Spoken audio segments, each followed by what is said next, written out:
Welcome to the Non-Essential Podcast. I'm Steve Gibson. I'm Ben Matlock.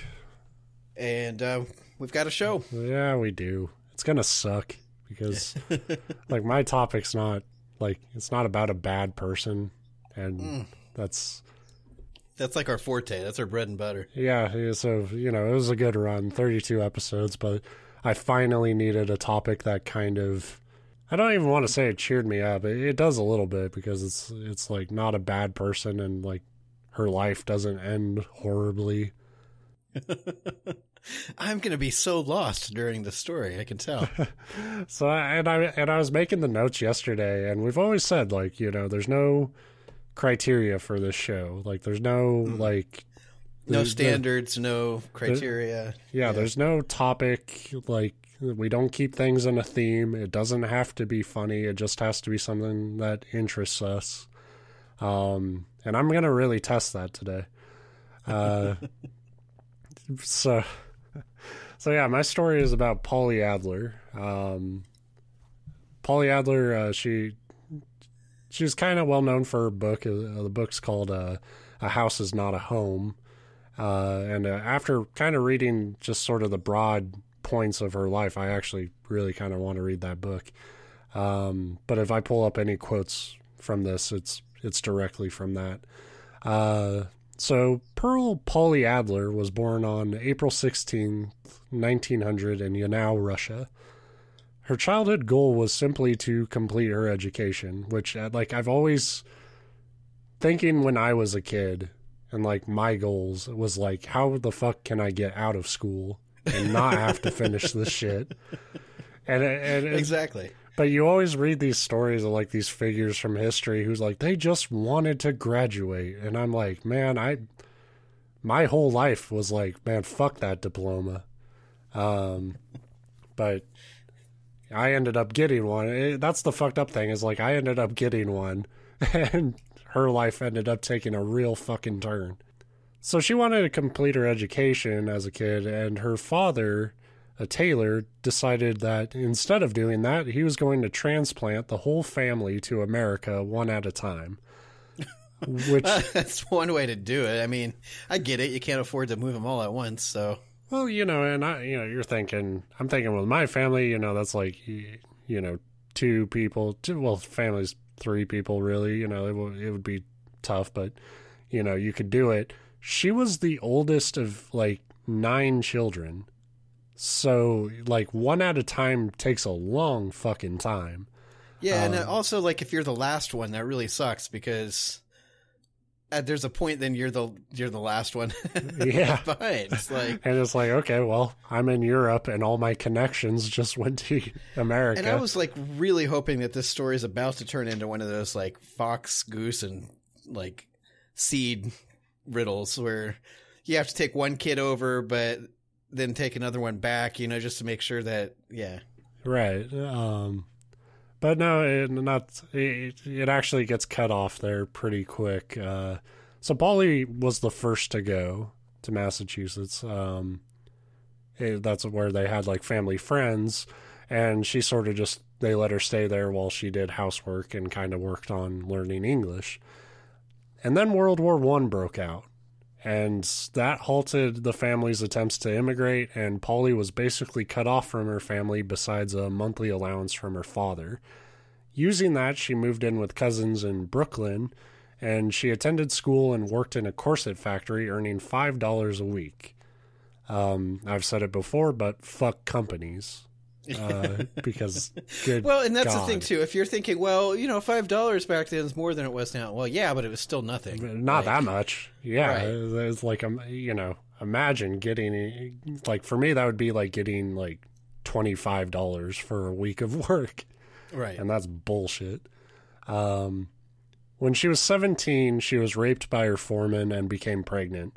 She found a doctor who would give her an abortion for $150, but she only had $35. The doctor took $25 and told her to take the rest and buy some shoes and stockings. It's interesting that she writes about this doctor he did me a favor, which he did, but it's really weird that to me that he took the $25. That's almost insulting. Look, kid, I'm sorry you got raped and all, but I still got to take something. $10, go and get you. Yeah. Yeah, but get you something nice. Yeah, like, it's like you're doing... If there's a way to do a solid to someone in, like, the most shithead way possible, like this doctor did it. Ostracized by her cousins for this, she moved to Manhattan and continued life as a factory worker until 1920, when her roommate introduced her to a bootlegger named Tony. He told Polly that he was having an affair with a prominent married woman and needed someplace discreet to meet with her. If Polly would take an apartment with the criteria being that Tony could meet with his lover there, he would pay the rent for her. That seems really weird, though. Why not just buy your lover an apartment? Like, why does somebody Nobody's name can be attached to this. You know, it's got to be under Polly's name. I get it. Okay, I can say. You know, because it's a prominent woman. I really... this story is interesting, but I do want to know who Tony was fucking, that he would go this far for her. Like, it's crazy. Maybe she wasn't famous, she was just big. Like, when prominent, he meant literally. Like, she was like 8 feet tall. Yeah, no one can know that I'm bringing I'm bringing the goddamn Iron Giant to the apartment complex. But she agreed, and in her book, she gives you kind of a glimpse. Like, this opens sort of her, what would become her career as sort of a sex worker slash kind of arranging meetups for people like this. A madam. A madam, yeah. Yeah. And she kind of gives you a glimpse into her philosophy about this decision and her thoughts in general about the morality of the life she ended up leading overall. She writes, "I'm not apologizing for my decision, nor do I think, even if I had been aware of the moral issues involved, I would have made a different one. My feeling is that by the time there are such choices to be made, your life already has made the decision for you." Now I don't I don't demonize prostitution like, you know, some people might be tempted to. I think a lot of people are in 2019 we're kind of coming around to realizing, like, if anything, it's just a really complex issue of, like, there shouldn't be anything wrong with, like, a woman selling. Like, she should own her body is my point. What I like is that we are coming around to it a little bit in just that way that in general society seems to be becoming a little more liberal, like that way. Yeah. But it's still this thing where there's still so many people that are like, prostitution's immoral and we have to ban it instead of me just not going to a prostitute. Like, if it's legal, if it's there, I've got to use it. I mean, I have a family, and if it's legal, I'll need it all the time. Right. Yeah, that's for sure. Like, the problems with prostitution are, you know, more about how, it draws in and preys upon people who have been traumatized at some point. Yeah, and we've talked about it before too on the show. They tend to end up, because of how we treat it in society, they become easy targets for further victimization. And there's right. I mean, shit, we could do an 8-hour show on that, but that's not what we're about. Yeah, not yet. Not yet. Yeah. Episode 101, when we're really out of material, we'll just tackle really broad issues and come to no conclusion at the end. But yeah, like, you know, so when I'm reading her story, it's like, I don't read her story and think she's evil by any means, really. Right. You know, she's like, there's tons of women in similar stories who like a lot of feminist and human rights leaders throughout history had ties to prostitution and stuff. And the problems were, like I said, it's like traumatized people being exploited. And then you have like the type of people who are saying, like, yeah, they are victims. That's why it needs to be illegal. And it's like, okay, so you just made those victims criminals too. So, right. So yeah, that'll Problem help. solved. Yeah, it's really a fucked up outlook on life. But like, the reason I kind of quote that is, like, I love her take on like the choices she made in her life, because it's like, I think it's this really smart counter argument to the idea of, like, the philosophical idea of free will. Where, like, because, you know, whether you, like, your belief in free will depends on a variety of factors. Yeah, and it's like an age-old question of, like, you know, I don't think you can really be right or wrong about what you think when it comes to it, but I like that she's not, like, copping out with some, like, I was destined for this life, you know, like, this was some magical thing that happened to me. Like, she's essentially saying, like, yeah, I had a choice, but every experience I went through and just how I'm naturally wired dictated what my choice would be put in that situation. Right. So it's essentially saying, and I agree with it, and I think it's just really well put, like, you know, 10 out of 10 times I will make that same decision because I am who I am. Right. You know, that's a philosophical tangent that only I find interesting, but but I was reading that and I was like, holy fuck, she's smart. That's awful deep for a prostitute. Well, that is not how I phrased it in my head. But, you know, and that just was trying to get an angry internet mob on your tail, yeah. But no, that was kind of the line that I was like, I need to read that fucking book. But anyway, so she rented a furnished 2-room apartment and began finding women for Tony, which quickly evolved to more acquaintances beyond just Tony. She earned $100 a week for her efforts, outside of, obviously, her rent being paid for. And one evening, 2 officers arrested her on charges of being a procuress, but the case was dismissed for lack of evidence. At that point, she got kind of scared off it a little bit and tried to run a lingerie shop. But that ended pretty quickly, and Adler decided to return to the world of prostitution, determined to, quote, not to quit until I was really healed. So just when she was fucking done with it, like, just good and, like, just fucked it. Like, this is never going to work if I keep going down this route. She began to make sure that she kept the police happy and bribed, giving them a $100 bill cupped in her hand whenever she shook their hands, which was very effective, as basically any arrest resulted in a dismissed case as long as she kept it up. As her business grew, the setting did as well, moving to grander apartments and eventually modeling her house after the defunct Everleigh Club of Chicago. So at the height of Prohibition, she had this just giant, elegant building that was filled with a labyrinth of hidden stairways and secret rooms, kind of the gilded mirrors and oil nudes you would expect from brothels back then. But Polly also had a few personal touches that made her place stand out.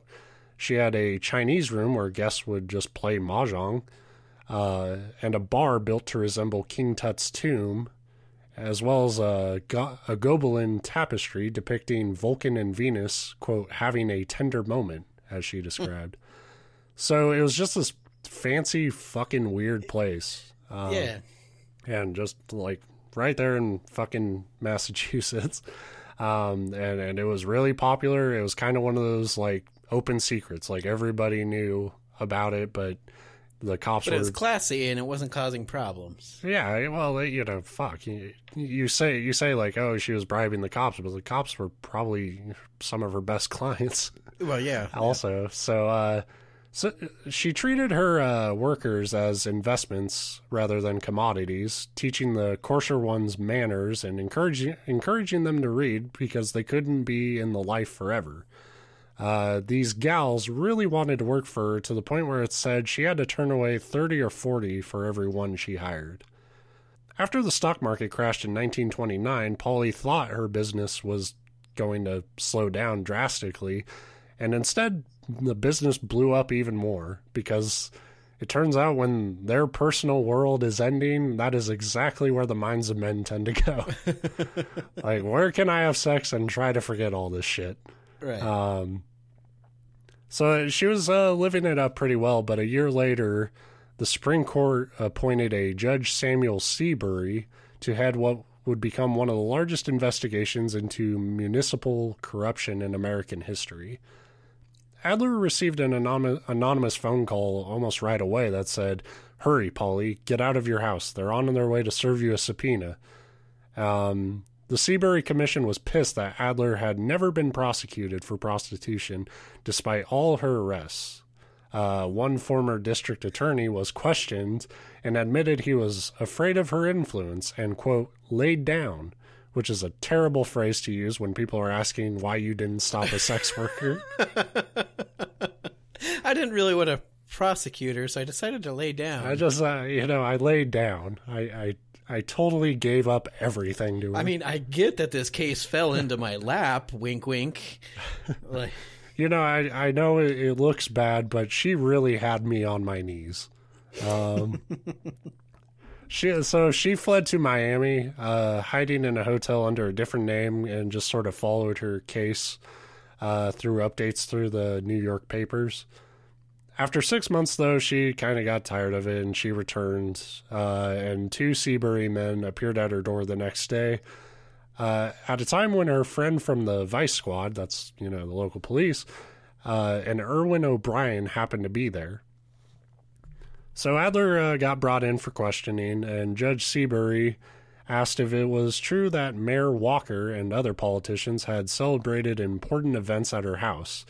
Adler responded to all the questions with no and I don't recall, because she knows her shit. You keep your mouth shut if you're in the game.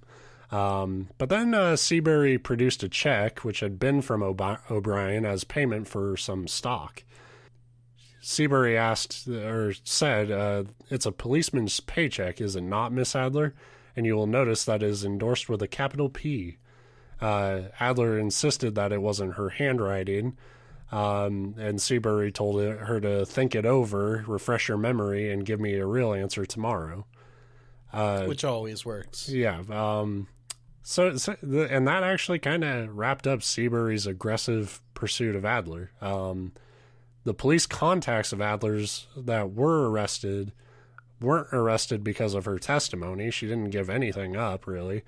And she claims that the Seabury investigation actually made her life and business easier for the next 3 years.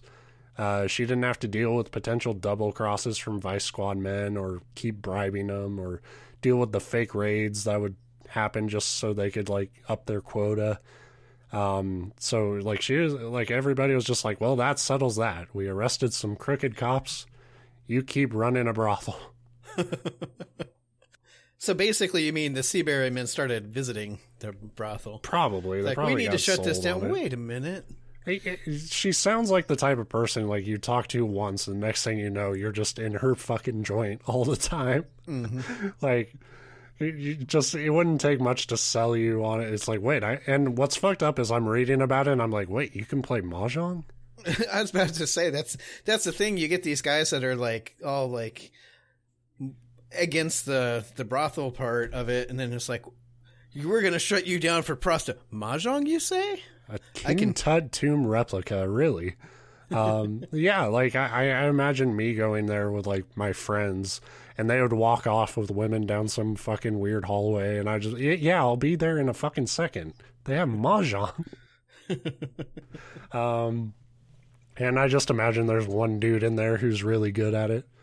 But anyway, Mayor Walker's successor, a Fiorella LaGuardia, was much harsher on vice crime than even Seabury.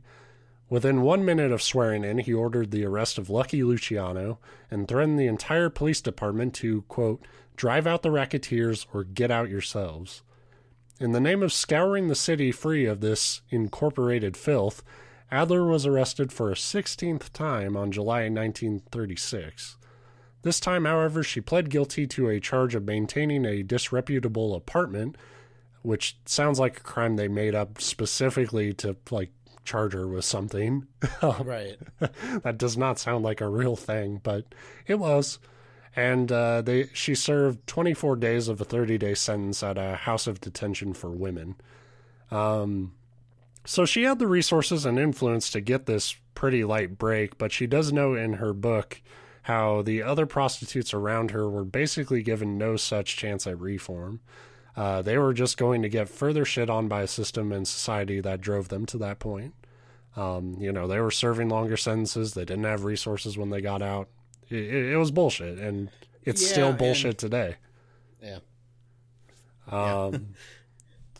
So after this, she did try to go legit, but Polly's reputation followed her in every field. Even a nightclub owner said she would be a perfect business partner, but the police wouldn't leave her the fuck alone. So she returned to her old job, and her house was still a popular spot in New York society until 1943, when she moved to California and finally retired from the life. Polly would die of cancer in 1962, but not before she completed her childhood goal of finishing high school. So yeah, happy ending. Plus, that's a good, that's almost 20 years of retirement.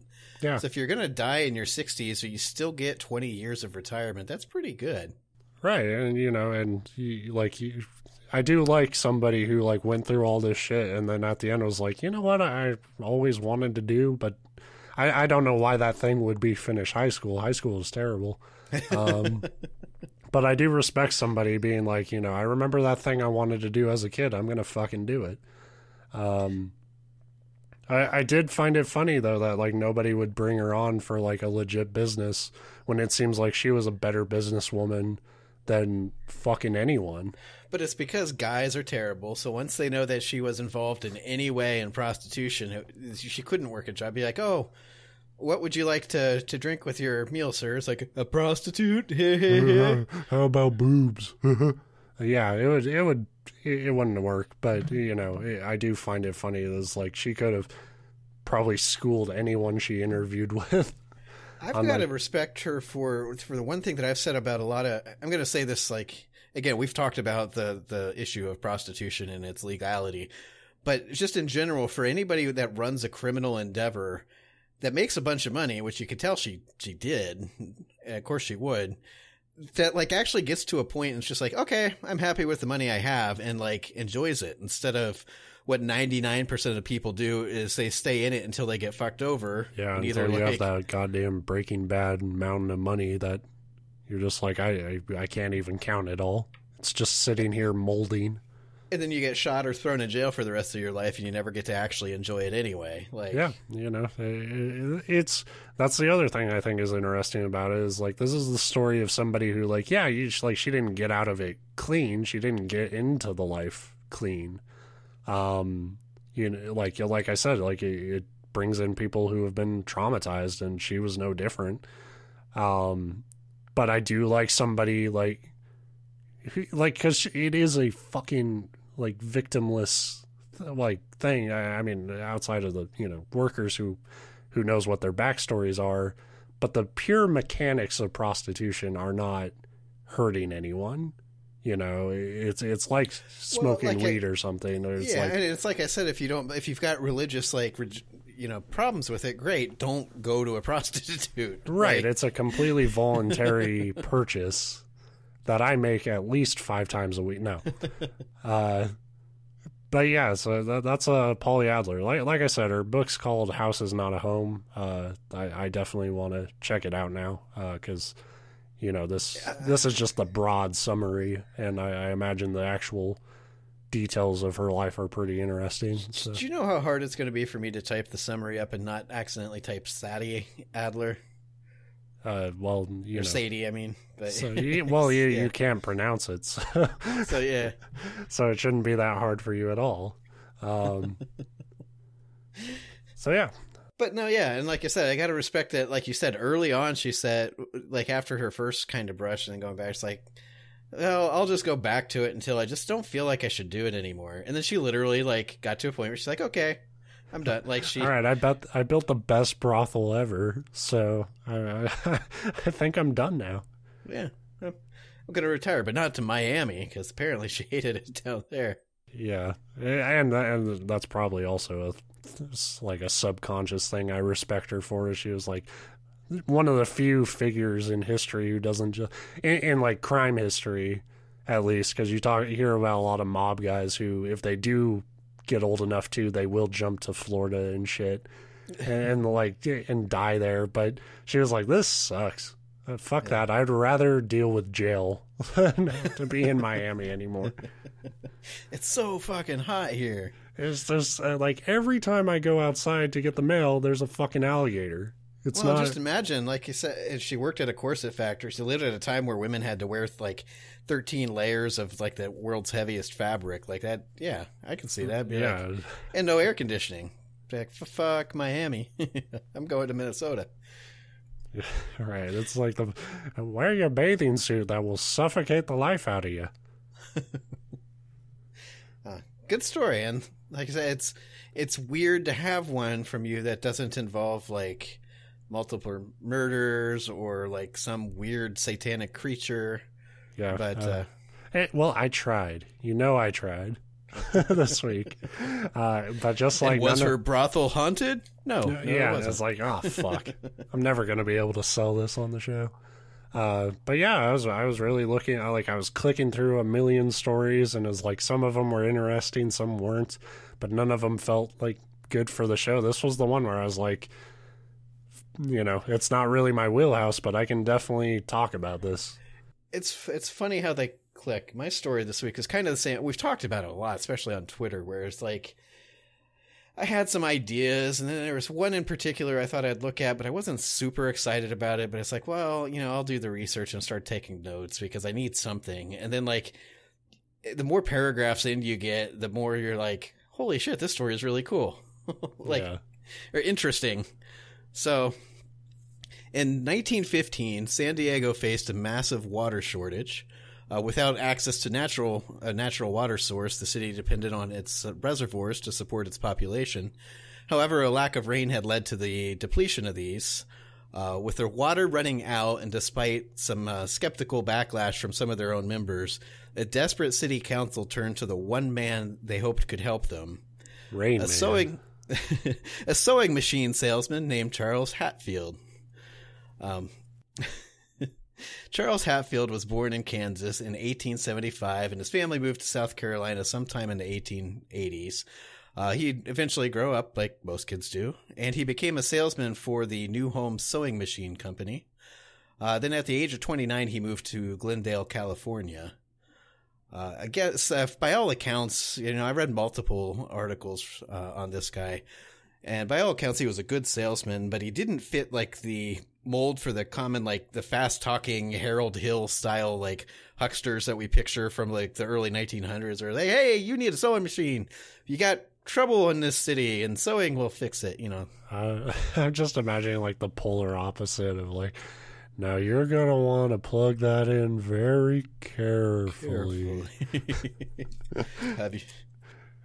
This will make your life 1,000,000 times easier, but don't run it across your hand because it'll stitch your fingers together good. As Christopher Klein put it in his JSTOR Daily article that I cite, Hatfield had a polite homespun manner that sprung from his upbringing in a devout Quaker family.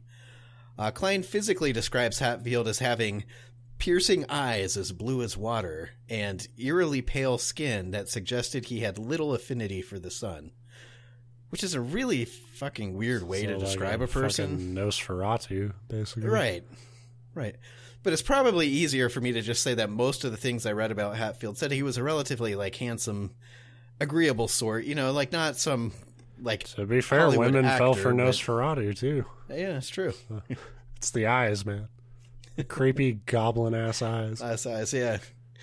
But when Charles wasn't selling sewing machines, or handsomely hiding from the sun, I guess, he enjoyed reading about the exciting art of ploviculture. And I'm going to say that word 1,000,000 times. In fact, it turned into a game for me to see how many times I could put ploviculture. How many times do you say it before you're convinced it's actually a word? If you're not familiar with that word, ploviculture, it's just a fancy word for rainmaking. Which I guess, like, that technically makes Fat Joe and Lil Wayne ploviculturists, which is neat. And I think I earned some points for making a 13-year-old rap reference. Yeah, you're from the hood, man. You're street as fuck. Charles studied the foremost ploviculture experts of the time, like James Pollard Epsy, the United States' first federally funded meteorologist. Epsy theorized that by raising a column of humid air into the cooler upper atmosphere, one could induce rain via condensation, which doesn't really sound that crazy until he went on to test this theory by starting a series of intentional forest fires in order to generate hot air on the scale big enough to cause rain. No, it'll be easy. Light her up. And no, it didn't work, which is probably good because, like, while controlled burning in and of itself is actually a really good way to manage a healthy environment, starting a forest fire every time there's a drought would probably not end well. Generally, the less rain you have, the less fire you want. In his time, the 1st century AD Roman scholar Plutarch had actually observed how rain often occurs after large battles. And who better to get your 1900 science from than a 1st century Roman? Oh, shit. He's going to kill, like, hundreds of people because he's going to think that brings rain. Oh, you appeased gods. Have I performed to your whatever. Some Greek philosophers believe if you call upon Poseidon, you'll get all the rain you want. But you got to have enough blood of the heathen, our enemy armies. Dunk your head in heathen blood. But anyway, so Plutarch's observation led to a branch of pluviculture, which theorized that one could bring rain through shock and awe. After her early pluviculturist, Edward Powers, compiled a list of over 200 instances where rain had come shortly after large artillery engagements during the American Civil War. So basically the idea was that concussive sounds such as cannon fire could somehow induce rain. It was a theory that, for some reason, became so popular that when parts of Texas experienced devastating droughts in the 1890s, the U.S. government actually spent $20,000 to enlist pluviculturalist George Dryenforth. So you were saying shock and awe, and I thought it was like, oh, we'll play Empire Strikes Back for everybody in California. Well, what's weird to me is that they read this or after a large battle and they're like, yeah, after the cannons, the rain came. It's like, well, what fucking cannons were going off during, Plutarch's time in 1st century Rome? Right. Whatever. But this Dryenforth guy got a bunch of money to try to help solve this drought in Texas. And so he did what any Civil War veteran with $20,000 would do. He went to war with the sky itself. Hell yeah, let's do it. Fuck it up. That's where all our problems come from anyway. Fuck you, sky. This is how the locusts are created in Gears of War. It's just humans man, fuck the sky, go underground. So what he did was apparently he assembled 3 battle lines, which included 60, it said makeshift guns, but I'm guessing they're probably closer to cannons. Kites bearing dynamite, and explosive balloons. Shockingly, his methods failed to produce rain. More shockingly, he did succeed in starting another number of fires. Oh, you're going to say he successfully started another civil war. Civil war. Imagine being the next town over. You're like, what the fuck? We're under fire. There's kites with dynamite. Balloons. What the hell kind of birthday party is this? And to this day, that's how they still celebrate gender reveals in Texas. Yeah. Anyway, his methods didn't work, and because people back then were as bad at comedy as I am today, they ended up giving George Dryenforth the nickname George Dry Henceforth. Ha ha! Fucking dipshit can't make it rain. What a fucking moron. So these were the types of scientists that Charles liked to study, and he did study as he worked his way to a degree from a pluviculture school, which apparently was a thing. Keep in mind, we can go back and cite the episodes on Napoleon Hill and all his schools. Because there is a school for something doesn't really mean it's a school. It's just a thing that takes money and gives you a piece of paper. Anyway, fortunately, Charles' methods did not involve forest fires or bombs. Because he was a man of science, he believed that rain could be produced via a mixture of certain chemicals. Apparently, pluviculturists were known to be secretive about their mixtures. It was kind of a, KFC spices of rainmaking. But anyway, these chemicals would be mixed and exposed in special evaporation towers under the presumption that it starts raining. Why does this taste like original recipe? Uh-oh, now my skin's melting off. Ah. Unfortunately, up north, they're getting rain that tastes like those fucking bowls. Ooh, spicy chicken rain. Anyway, these chemicals would be mixed and exposed in these evaporation towers, and the fumes were supposed to go up into the atmosphere, and somehow that would, induce rain.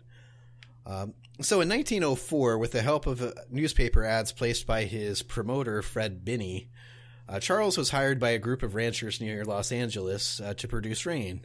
If successful, Charles would charge $50 for his services, which is something that set Charles Hatfield apart from the other plovicultural lists. God, I'm going to get worse at saying that as I go. And it, to him at least, proved that he was a legit ploviculturalist. God.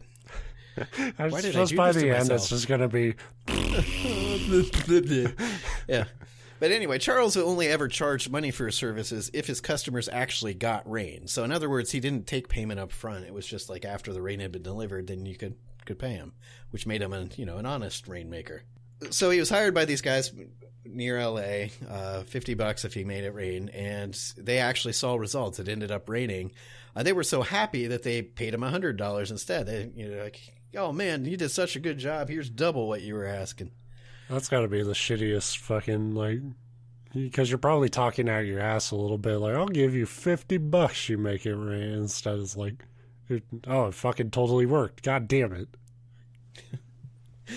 Double or nothing that the sun will come up tomorrow. Fuck, it did. Fucking damn, dude. He's good.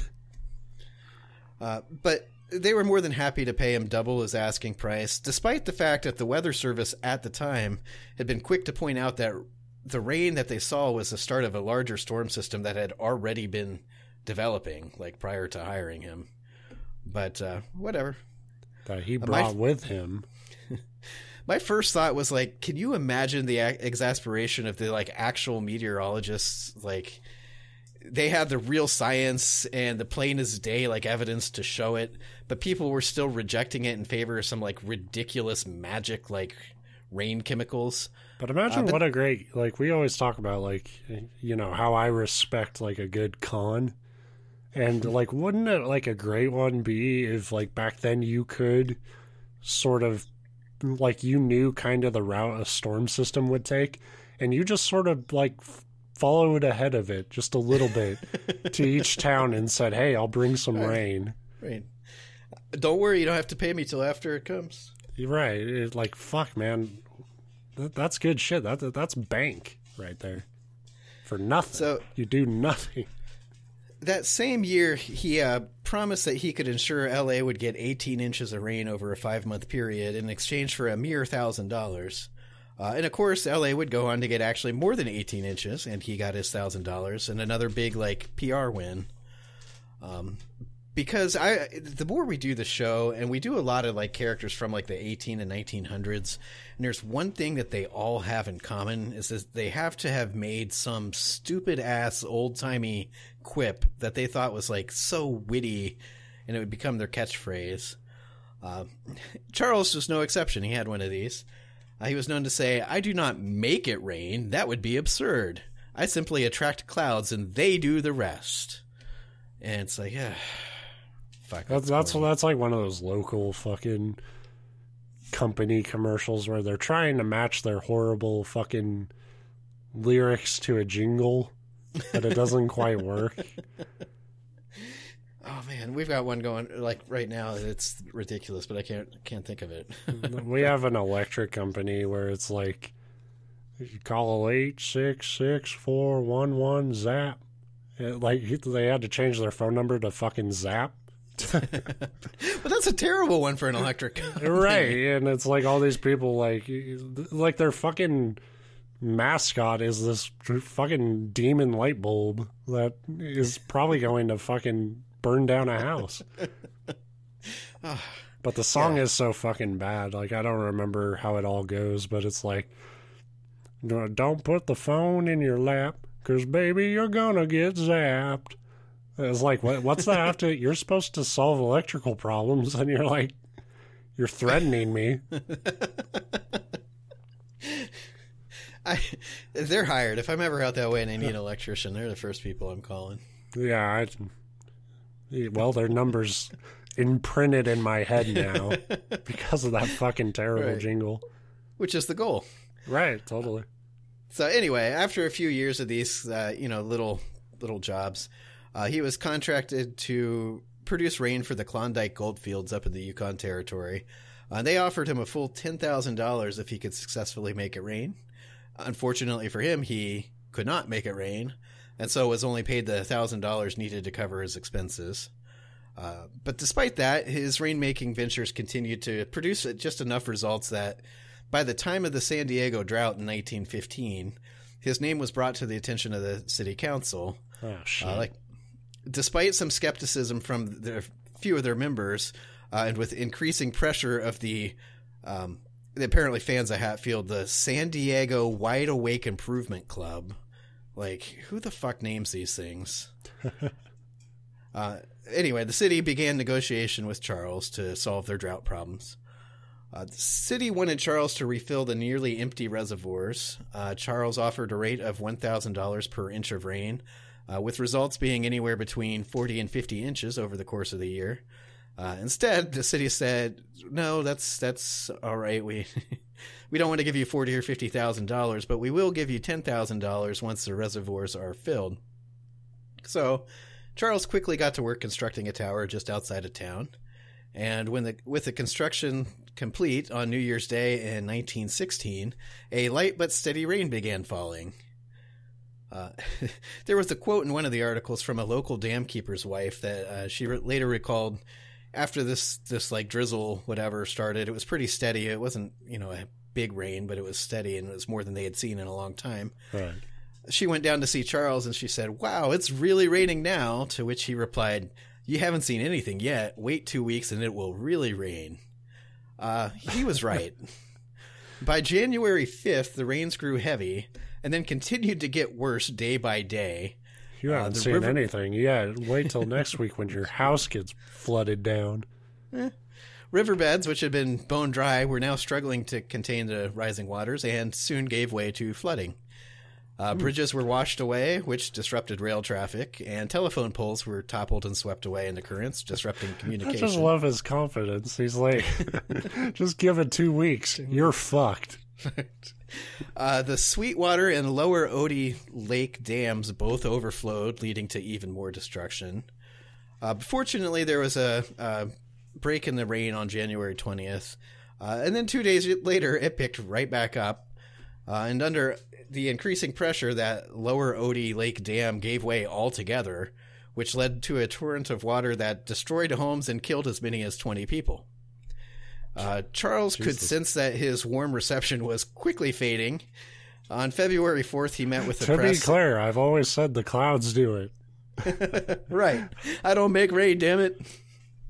Blame them. Shoot them. I just see what the clouds are up to, and they do the rest. It's quick. Somebody go get that Texas guy with his kite balloons bombs. Anyway, he met with the press on February 4th and insisted that the flooding wasn't his fault. It was actually the city's fault for failing to properly prepare for all the rain. Yeah. It probably didn't earn him a lot of brownie points, though, among the city or the population. No, you don't understand. You're all dumb. It's your fault, not mine. So despite his wonderful claims that it wasn't his fault, it was theirs, they kind of decided they were not going to pay him. Sensing that it was probably unwise to stick around for fear of being beaten or worse by, a mob of angry citizens, he left empty-handed. Those are your options. You either leave with your tail tucked between your legs, or you say, "I will bring even more rain upon ye if you don't pay my fee." I didn't think of that option. That would have been great. Just up on his tower, just laughing maniacally. That's a quick way to get shot. True. So he'd leave without payment, but he would continue to seek payment for his services.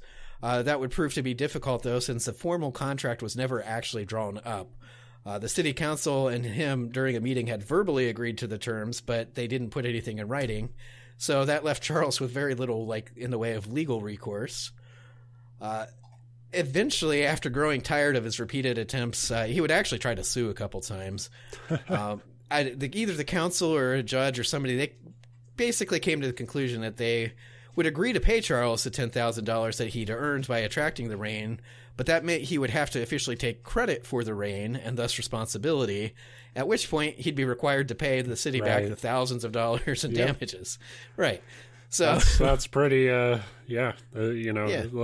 pay you if you admit you fucking did all this.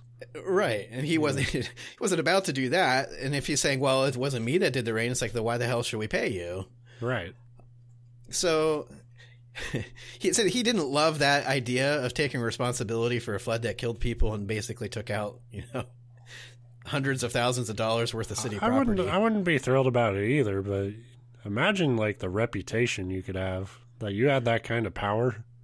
It's just like, if life does turn you into an evil bastard, why not like one that people are really afraid of? The supervillain Charles Hatfield. So anyway, he finally let the matter drop. And because, of course, life is fair and people are smart, the disaster actually bolstered Charles' reputation.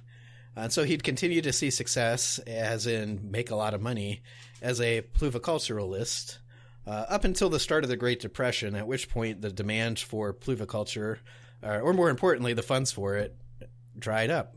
And I didn't realize the pun when I wrote it, but it was pretty good. I'll give myself credit for it now. Gold star on my notes. So after the Great Depression, or during the Great Depression, Charles went back to selling sewing machines. In 1950s, really? Yeah. That's I feel bad for him. Like, that was your one idea? Well, it's weird to me that rainmaking would be like, well, I can't support this during the Depression, but people are buying sewing machines. It's still a hot market. People still need to patch holes in their pants. Your kid's going to need trash bag pants. If you've ever seen pictures during the Great Depression, it's pretty obvious that people didn't give a shit about holes in their clothes because they couldn't. Like, food was a little bit more important at the time. Whatever. In 1956, Hollywood actually made a movie called The Rainmaker, starring Katharine Hepburn, and it was loosely based on Charles' career in pluviculture. He did go see that movie. Like, he was part of the, the release, whatever, the opening night. Charles would go on to live another couple years and then die, just, natural causes. So to this day, rainmaking, it's one of those things. It obviously during Charles' time, it was still pretty much. He lived in that golden age. It's why these stories make our show so often, of just like, make up any fucking science you want, and people are like, as long as you call it science, it must be true. Yeah. I mean, we because we're so far away from it now, we can look back on like the 1800s and 1900s, like, look at the dumb shit people believed. But I am curious what people would think 100 years from now. Yeah, I mean, we still buy like copper bands that are supposed to be magic if we wear them on our wrists and that kind of shit. So yeah, a lot of ways I don't know that we're any better. But yeah, I'm pretty sure I heard like Vicks is just a placebo effect, like the vapor rub and stuff. Yeah, but still, like, my house always has some of that shit. Oh, that's the only thing that saves me when I get like super like sinus problems. So there's stuff like, I mean, shit, look how much money people have dumped into Bitcoin. Like, we're not really smarter. It's just that the subjects have changed. Yeah. Before they were trying to like cure ailments. Now it's just like, you're poor. How about you make up your own money? And then blockchain that shit. What's block? Nobody knows, but it'll make you money. So people today, like I said, this science, if you're going to call it that, it did go on. Like, even today, there's experiments and there's cloud seeding. When with the advent of airplanes, it became more like fly through the clouds and release chemicals, and it's like, it's one of those things where most scientists today agree that it's not really a thing, but it's still kind of debated. It's not a black and white, like, it's more of in order to release enough chemical to actually do anything, and the water still has to be there in the first place. By that point, like, what good are you really doing? You would have to be some sort of supervillain to possibly pull that off, and that would be absurd. You would flood all of San Diego. People at the time, and you kind of hit on this, they seemed mostly impressed by Charles' like insistence that he'd only get paid after it had rained. It made him seem very like sure of himself. Surely if he was a shyster, he would demand the money up front, right? Right. But given the... But he sold them, like, it's not even confidence, because he did sell them on the idea of, like, I get paid for the attempt, like, so, like, because there were stories about, like, well, they paid him anyway, even though it didn't work out. Yeah, I mean, I'm sure there were times that because he had, probably as many times as it worked, it failed. And we'll get to that in a second. But, it's easy to say, don't worry about paying me until it works, when you're just like getting paid based on whether it's going to rain or not. Because if it doesn't, you're not out anything. And if it does, which it rains all the fucking time everywhere, then you're getting money for, like, you didn't necessarily do anything. It's a pretty great product when all you have to do is travel to manufacture it or not manufacture it, depending on what happens. And that's what you actually said this earlier, but most like modern scientists or people that have, even historians that look at Charles' life, argue that his methods didn't do shit, but he was better than the average person at understanding weather patterns and meteorology, and that he would just take jobs in areas where he knew it was likely to, rain. I mean, that's like me telling you, hey, this rock I have will attract a red car.